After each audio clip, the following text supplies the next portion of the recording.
Shamshabad airport నుంచి రాజమండ్రి నుంచి airport దాకా అక్కడ నుంచి విశాఖపట్నం దాకా త్వరలోనే ఒక సెమీ హై స్పీడ్ ట్రైన్ రాబోతోంది. ఒక semi high speed railway track రాబోతుంది. ఇప్పుడు మీరు చూస్తున్న ఈ మ్యాప్ అదే. ఇది ఒక ప్రముఖ పత్రిక ప్రచురించింది. ఆ పత్రిక నుంచి నేను తీసుకోవడం జరిగింది. ఏంటంటే ఈ సెమీ ఇక్కడ చూడండి ఎక్కడికి నుంచి వస్తుందో. ఇగో శంషాబాద్లో మొదలైంది. ఇది శంషాబాద్ నుంచి గట్టుప్పల్, ప్రస్తుతం ఇది యాదాద్రి భువనగిరి జిల్లాలో ఉంది. గట్టుప్పల్ నుంచి చౌటుప్పల్, ఇది యాదాద్రి భువనగిరి జిల్లాలో ఉంది. నకరేకల్ నల్గొండ జిల్లాలో ఉంది. నల్గొండ నుంచి సూర్యాపేట, సూర్యాపేట నుంచి కృష్ణా జిల్లా జగ్గయ్యపేట, ఇలా జగ్గయ్యపేట మీద నుంచి ఇక్కడ విజయవాడ, ప్రస్తుతం మన ఏదైతే ఆంధ్రప్రదేశ్ రాజధానితో విజయవాడ నుంచి ఏలూరుకి వెళ్తుంది. ఏలూరు నుంచి రాజమండ్రి ఎయిర్పోర్ట్కి వెళ్తుంది. రాజమండ్రి ఎయిర్పోర్ట్ నుంచి విశాఖపట్నం తుని ఈస్ట్కి వెళ్తుంది. ఇక్కడ నుంచి విశాఖపట్నం దువ్వాడకి వెళ్తుంది. దువ్వాడలో వైజాగ్ వెళ్తుంది.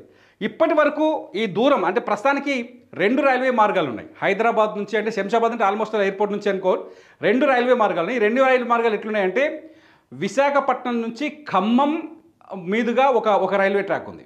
ఆ తర్వాత సికింద్రాబాద్ నుంచి ఖమ్మం మీదుగా ఒక రైల్వే ట్రాక్ ఉంది. అదే సికింద్రాబాద్ నుంచి మళ్ళీ గుంటూరు మీదుగా విజయవాడ ఇట్లా ఇంకొక రైల్వే ట్రాక్ ఉంది. ఈ 2 రైల్వే ట్రాక్లు, ఒకటి ఖమ్మం మీదుగా వెళ్ళే రైల్వే ట్రాక్ దూరం వచ్చేసి 699 కిలోమీటర్లు ఉంటుంది పాతది. ఇంకో రైల్వే ట్రాక్ వచ్చేసి 663 కిలోమీటర్లు ఉంటుంది.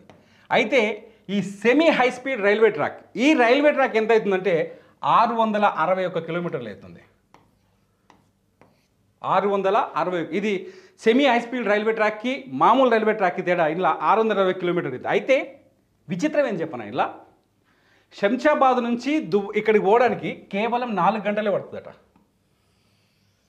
జస్ట్ 4 అవర్స్,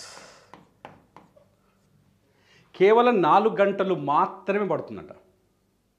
4 గంటలు అంటే ఎందుకు 4 గంటలు పడుతుంది? ప్రస్తుతానికి 8 నుంచి 12 గంటలు పడుతుంది. ప్రస్తుతం ఇప్పుడున్న రైల్వే విధానం వల్ల 8 నుంచి 12 గంటలు పడుతుంది. ఇది ఎందుకు పడుతుందంటే ఇప్పుడు నడుస్తున్న రైల్వే ట్రాక్కి రైళ్ళు గంటకి 110 నుంచి 130 కిలోమీటర్ల వేగంతో పోతాయి. 110 నుంచి 130 కిలోమీటర్ల వేగంతో పోతాయి. ఈ సెమీ హై లెవెల్ రైల్వే తోటి దాని వేగం ఎంత పడుతుంది అంటే గంటకి 220 కిలోమీటర్ల వేగంతో పోతాయి.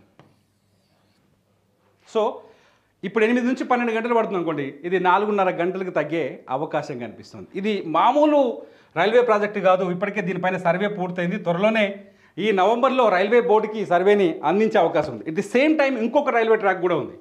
శంషాబాద్ నుంచి ఇది మొదలవుతుంది కదా, అయితే ఇటు కర్నూలు నుంచి కూడా ఇంకో ట్రాక్ దీనికి అనుసంధానం చేస్తున్నారు. ఇక్కడ చూడండి, కర్నూలు నుంచి కూడా ఈ కర్నూలు, గద్వాల, వనపర్తి, నాగర్ కర్నూలు, కల్వకుర్తి, నల్గొండ సౌత్, అక్కడి నుంచి మళ్ళీ ఇక్కడ వచ్చి సూర్యాపేట నుంచి జంక్షన్ అయితే అక్కడి నుంచి మళ్ళీ జగ్గయ్యపేట, ఈ పాత కథ మళ్ళీ ఇక్కడికి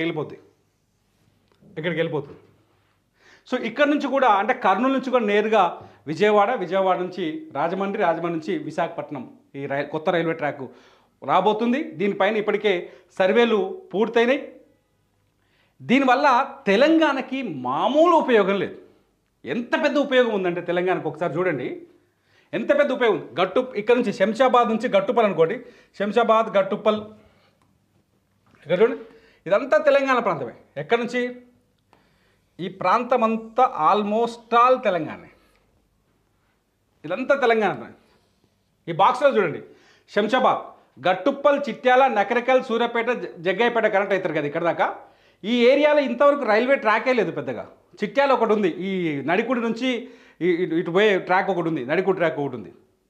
ఇక ఈ కల్వకుర్తి, నాగర్ కర్నూలు, వనపర్తి ఇక్కడ అసలు రైల్వే ట్రాకే లేదు. ఈ రైల్వే వ్యవస్థ అమల్లోకి వచ్చిన తర్వాత ఆ ఏరియా ఊహించని అభివృద్ధి జరిగే అవకాశం కనిపిస్తుంది. ఎక్కడైతే రైల్వే ట్రాక్లు ఎక్కువగా ఉంటాయో అక్కడ ఇండస్ట్రియల్స్ వస్తాయి, పరిశ్రమలు వస్తాయి. పరిశ్రమలు రావటం వల్ల అక్కడ ఉపాధి అవకాశాలు పెరిగే అవకాశం కనిపిస్తుంది. ఎంత పెద్ద రైల్వే ట్రాక్ అంటే శంషాబాద్ నుంచి మొదలు పెడితే వైజాగ్ వరకు వెళ్ళడంతో అనేక ప్రాంతాలను, కొత్త ప్రాంతాలని రైల్వే ట్రాక్ కలుపుతూ వెళ్తుంది. దీనివల్ల ఆ ప్రాంతాల్లో అభివృద్ధి మరింత వేగమయ్యే అవకాశం ఉంది. ఇప్పటికే తెలంగాణలో దాదాపు 40% అర్బనైజేషన్ ఉంది, 40% పట్టణీకరణ ఉంది. తెలంగాణలో చాలా ప్రాంతాలు మినిమం డెవలప్ అయి ఉన్నాయి ఇప్పటికే. ఈ కొత్త రైల్వే ట్రాక్ రావటం వల్ల మిగతా ప్రాంతాలు కూడా హైదరాబాద్కు దగ్గరయ్యే అవకాశం ఉంటుంది, పట్టణీకరణకు దగ్గరయ్యే అవకాశం ఉంటుంది, కల్చర్ పెరుగుతుంది. వివిధ ప్రాంతాలకు సంబంధించిన వ్యక్తులు రైల్వే ట్రాక్ రావడం వల్ల వివిధ ప్రాంతాలకు సంబంధించిన వ్యక్తులు తెలంగాణలో నివాసాలు పెరుగుతాయి, రకరకాల ఉపయోగాలు పోతుంది. మొత్తానికి తెలంగాణ అభివృద్ధికి ఇప్పుడు కేంద్ర రైల్వే శాఖ తీసుకునే నిర్ణయం ఎంతో తోడ్పడే అవకాశం కనిపిస్తుంది. నిజంగా ఈ రైల్వే ట్రాక్ ఎంత బాగుంది. ఈ రైల్వే ట్రాక్ వల్ల మీ ఊరు పై నుంచి రైల్వే ట్రాక్ వెళ్తుందా? ఈ రైల్వే ట్రాక్ వల్ల మీకు కలిగే ప్రయోజనాలు ఏంటో ఈ వీడియో కింద కామెంట్ చేయండి.